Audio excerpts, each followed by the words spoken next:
Limits at infinity, horizontal asymptotes. Let f be a function defined on some interval from a to infinity. When we say the limit of f of x as x goes to infinity equals some number L, it means that the values of f of x can be made arbitrarily close to L by requiring x to be sufficiently large.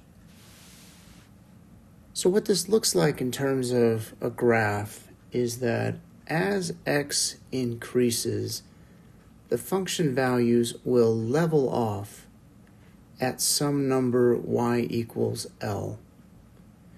And it can level off from below, it can level off from above, or it can also oscillate around this line while getting closer and closer to that line. So in each one of these graphs, the limit as x goes to infinity of f of x is approaching these horizontal lines y equals L. Let f be a function defined on some interval from negative infinity to a.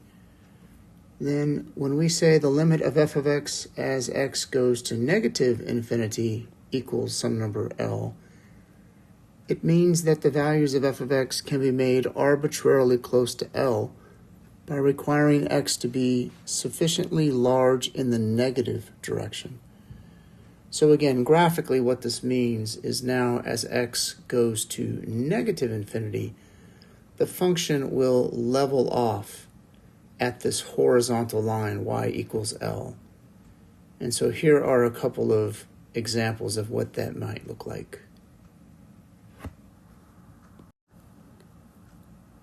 The line y equals L is called a horizontal asymptote of the curve y equals f of x if either the limit of f of x as x goes to infinity equals L, or the limit of f of x as x goes to negative infinity equals L.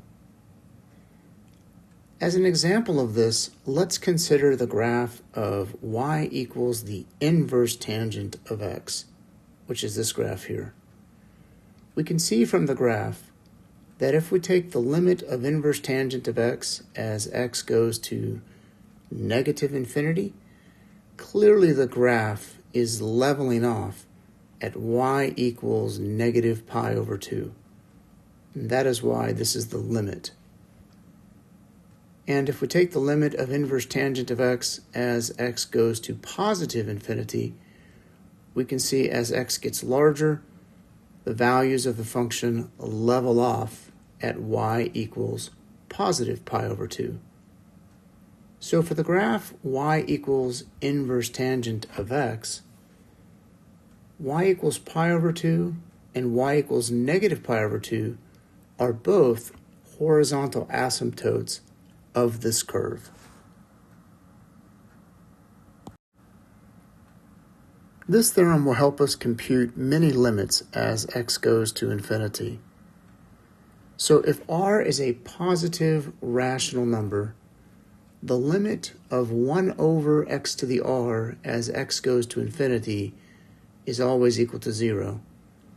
Likewise, the limit of 1 over x to the r as x goes to negative infinity is 0 as long as this expression is defined.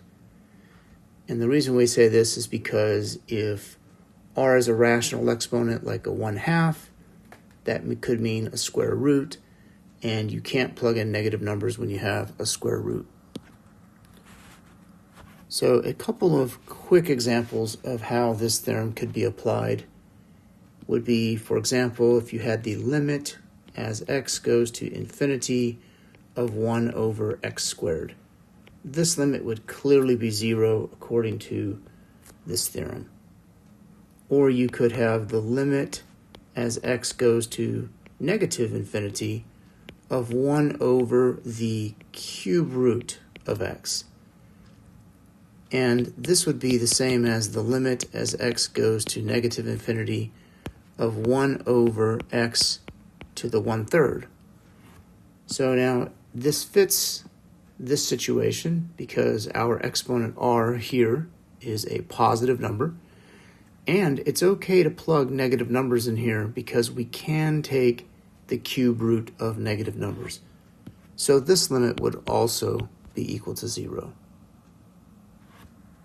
Now let's look at this example. Here we have the limit as x goes to infinity of the function 3x squared minus x minus 2 over 5x squared plus 4x plus 1. What we're going to do to evaluate this limit is we're going to divide the numerator and denominator of the fraction by the highest power of x in the denominator. So in this case, we are going to divide the numerator and denominator by x squared because x squared is the highest power of x in the denominator. So what does this do? So this limit is going to become the limit as x goes to infinity. The numerator is 3x squared minus x minus 2. We are going to divide that by x squared. And the denominator is 5x squared plus 4x plus 1. And we're going to divide that by x squared as well. And this is legal because when you have a fraction, you can multiply or divide the numerator and denominator by anything you want, as long as you do it to both and as long as it's not 0. Now what this allows us to do is rewrite this expression by separating the numerator into 3 fractions, like so. And we can do this because we have a common denominator, and we're going to do the same thing in the denominator as well.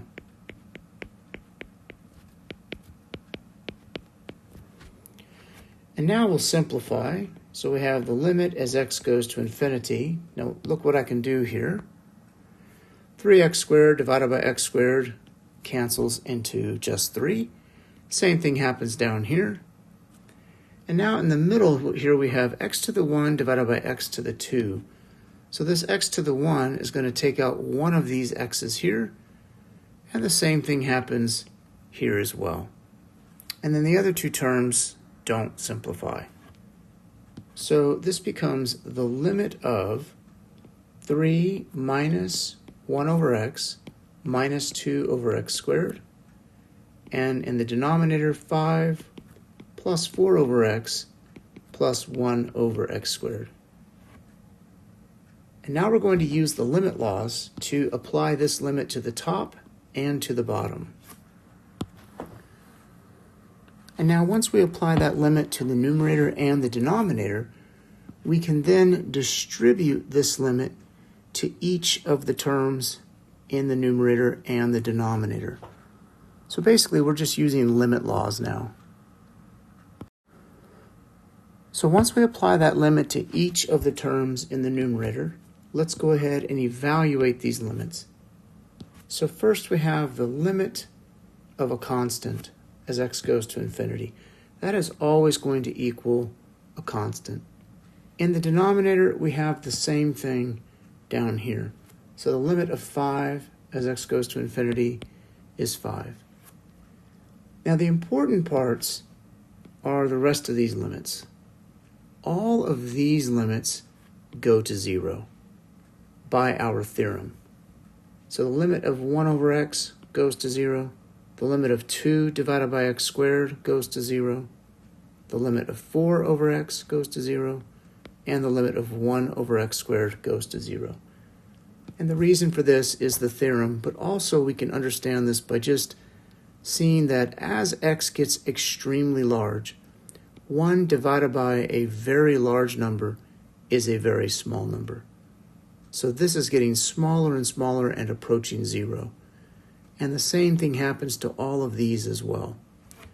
So this limit ends up being 3 minus 0 in the numerator, and 5 plus 0 in the denominator. And this, of course, is just equal to 3/5. Here we want to find the horizontal asymptotes of the graph of this function. Let's remember that the horizontal asymptote will occur when you look at the limit as x goes to infinity of that function. And also, we'll look at the limit as x goes to negative infinity of that function.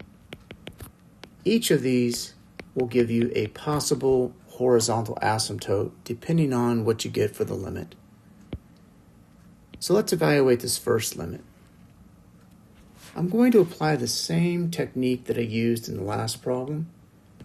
That is, I'm going to take the limit as x goes to infinity, and I'm going to divide the numerator and the denominator by the highest power of x in the denominator, which is x. So in the denominator, we are going to divide 3x by x, we are going to divide 5 by x, and in the numerator, we'll divide the square root of 2x squared plus 1 by x. Now, in the denominator, this is pretty straightforward. What we have is the limit, and then we get some cancellation here. These x's cancel out, and we get 3, and then minus 5 over x.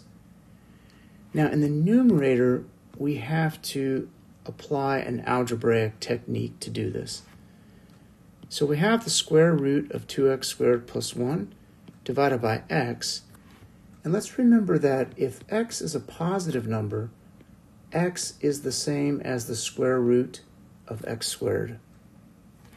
So instead of writing x here, I'm going to change it to the square root of x squared.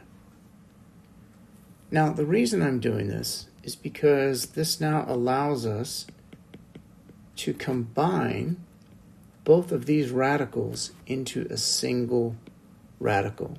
So we will have the square root of 2x squared plus 1 over x squared. And in the denominator, the same thing. And now inside of that radical, I'm going to separate this into 2x squared over x squared plus 1 over x squared.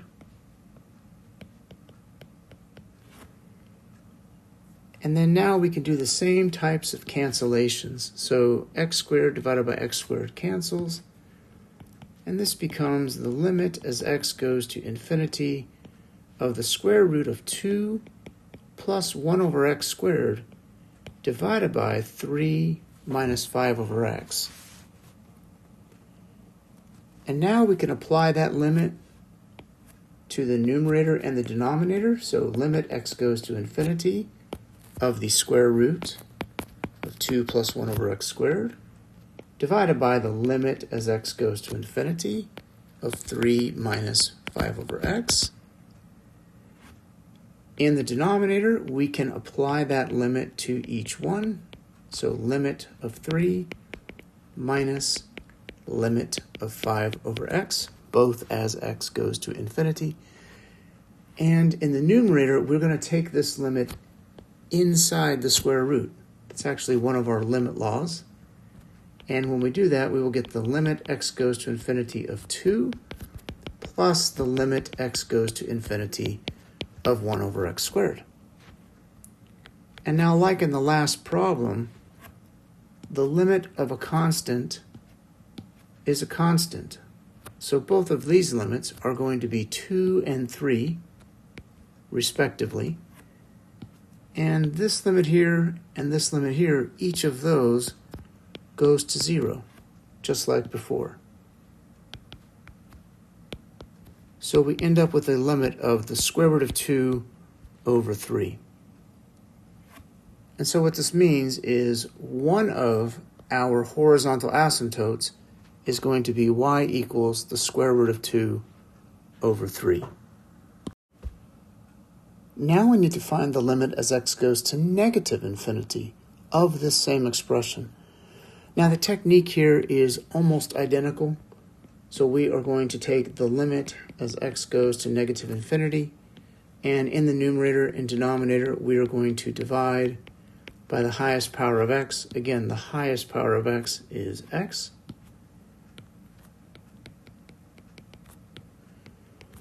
But the next step is a little bit different. So we want to do the same thing. We want to combine these together. So when x was positive, remember that x was equal to the square root of x squared. But now x is negative because x is approaching negative infinity. So when x is negative, x is not the same as the square root of x squared. And this is because if x is a negative number, this over here will always be a positive number since we're squaring it and then square rooting it. So when x is a negative number, we can say x is the same as negative square root of x squared. And so that is what we need to put into here. So it's a slight variation of what we did last time. So now this limit becomes the limit as x goes to negative infinity. We will have the square root of 2x squared plus 1 over negative square root of x squared. And then in the denominator, we simplify like normal.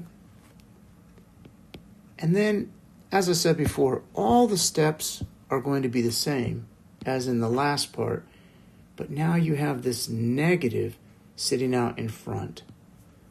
So you're going to have negative square root limit x goes to infinity of 2 plus 1 over x squared. And in the bottom, you will have the limit x goes to negative infinity. Sorry, this is negative infinity here. And then we have 3 minus 5 over x. So what I'm doing is I'm taking the limit of the bottom, I'm taking the limit of the top, but I'm also combining these into a single radical and simplifying. Now again, those are the same exact steps that I went over just a few minutes ago. The only difference now is we have a negative in front. And so ultimately, this is going to be negative square root. Limit of 2 is 2, plus the limit of 1 over x squared is going to be 0 as x goes to negative infinity. And in the bottom, we get 3 minus 0, and we end up with a limit of negative radical 2 over 3. And that is the other horizontal asymptote. So we have 2 horizontal asymptotes for this graph. Let's evaluate the limit as x goes to 2 from the right of the arctangent of 1 divided by x minus 2. Now, problems like this can seem a little bit confusing, but all we need to do is remember some fundamentals about limits. So the first fundamental is that if I have a composition of 2 functions, I can take the limit and instead of applying it to the outside function, I can move it to the inside function. So this becomes the arctangent of the limit as x approaches 2 from the right, 1 over x minus 2. Now let's think about what happens to this limit. If x is approaching 2 from the right, on a number line, that means that x is approaching 2 from the right-hand side. So that means x is going to be a number like 2.01, for example. If you take the number 2.01 and you plug it in here, 2.01 minus 2 is a very small positive number. So allow me just for a moment to write this as the arctangent of 1 divided by a very small positive number. So let's remember that a 0 with a plus really means a small positive number. It doesn't actually mean 0. So if this is a small positive number, 1 divided by a small positive is a large positive. And so this is like the arc arctangent of positive infinity, if you will. And then we have to think, well, what is the arctangent of a large number? So again, the infinity there doesn't really mean infinity, it means a large number. And so we're just going to recall that the arctangent graph looks like this and has an asymptote at positive pi over 2 and negative pi over 2. So when we take the arctangent of a large positive number, the tangent is moving out in this direction and is approaching this horizontal line of pi over 2. So this limit must be pi over 2.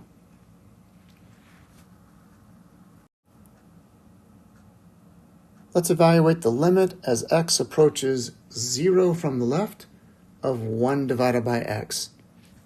And I have the graph of e to the x for reference, but we're not quite ready for it because this is e to the 1 over x. So let's see what's going on here.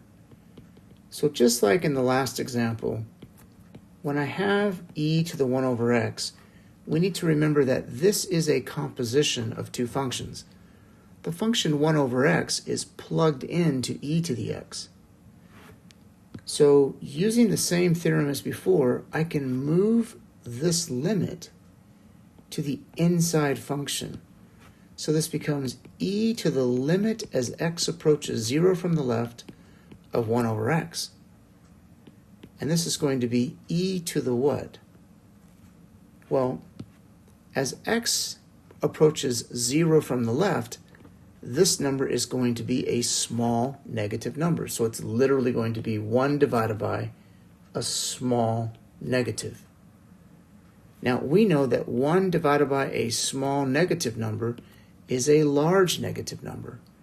And so, in essence, this is like e to the negative infinity.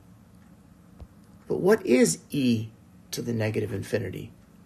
Now, again, you need to remember that this really means e to a large negative number. So here's the graph of e to the x. When you plug a large negative number into e to the x, you can see the e to the x function is approaching 0. So this limit is going to be 0. Next, let's consider the limit as x goes to infinity of x cubed and the limit as x goes to negative infinity of x cubed. And for something like this, I bring in the graph of x cubed to help you see it. So as x gets large, you can see that the graph of x cubed is going to infinity. And as x gets large in the negative direction, you can see the graph of x cubed is going to negative infinity. So just by looking at the graph, we can see the limit as x goes to infinity of x cubed is clearly positive infinity, and the limit as x goes to negative infinity of x cubed is clearly negative infinity. Now, you don't have to have the graph to understand this. Basically, if x is becoming a very large number, when you cube a large number, you get an even larger number. And likewise, if x is becoming a large negative number, when you cube a large negative number, you get an even larger negative number. So not all limits as x goes to infinity is going to equal a non-infinite number. Sometimes you get infinity or negative infinity for the answer. Next, let's consider the limit as x goes to infinity of x squared minus x. So first, I will just point out that if you try to think about this intuitively, you would say, well, as x gets big, x squared is getting big, minus, and then as x gets big, x is also getting big. And so you have infinity minus infinity, and what is that? Is it equal to 0? Well, the answer is no, not necessarily.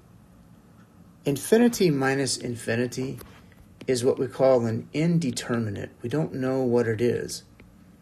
And that's because infinity is not a number. Infinity is a concept. So what we have here is a very large number minus another very large number. But one of these numbers might be larger than the other. So the answer is not necessarily 0. Now in this particular case, we can actually evaluate the limit by simply noticing that we can factor an x out of x squared minus x. And if we do that, we get the limit of x times x minus 1 as x goes to infinity. And then applying limit laws, we can take the limit as x goes to infinity of x multiplied by the limit as x goes to infinity of x minus 1. Now, the first limit here is clearly infinity, and the second limit is clearly infinity. And infinity times infinity is definitely not an indeterminate. We know what that is, right? A large number times a large number is a large number. And so this answer is infinity. And finally, let's take a look at a limit involving natural logarithms. So here we have the limit as x goes to infinity of the natural log of 1 plus x squared minus the natural log of 1 plus x. Now, you can take the limit of each one of these things, but what you'll find is both of these are going to go to infinity, and then we have the same issue that we had in the last problem. So when you have natural logs, you want to try to think of a way to combine these logarithms. So let's remind ourselves that we do have a property of logs that says if you have the natural log of a minus the natural log of b, this is equal to the natural log of a divided by b. So this becomes the limit of the natural log of 1 plus x squared over 1 plus x. And then because of our theorem for composition functions, we can move this limit inside of the natural log. So this becomes the natural log of the limit as x goes to infinity of 1 plus x squared over 1 plus x. And now we're just focused on taking this limit. So I'm going to apply the same technique. I'm going to divide the top and bottom by the highest power of x in the denominator, which is x. So what we get here is the limit as x goes to infinity. In the bottom, I'm going to divide 1 by x. I'm going to divide x by x. And in the top, I'm also going to divide both of those terms by x. And now we'll simplify. We get the limit as x goes to infinity. We have 1 over x plus x squared divided by x is x. And in the bottom, we have 1 over x plus x divided by x is 1. And then when we apply that limit to each of those in the numerator, we have the limit of 1 over x plus the limit of x divided by the limit of 1 over x plus the limit of 1. And then when we're all done, we'll be taking the natural log of that. But let's remember this limit here and this limit here, both of those go to 0.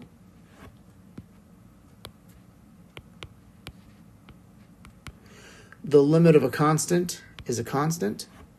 And then right here, this is the important one. The limit of x as x goes to infinity is infinity. So what we have is the natural log of essentially infinity divided by 1. And this is the natural log of infinity. Now, there's no such thing as a natural log of infinity. So again, when I write infinity, what I mean is you are taking the natural log of a large number.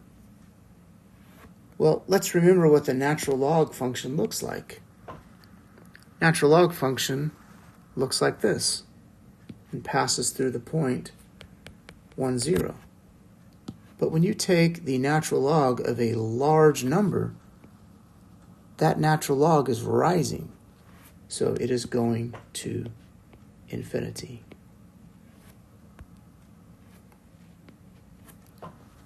And this concludes this lesson.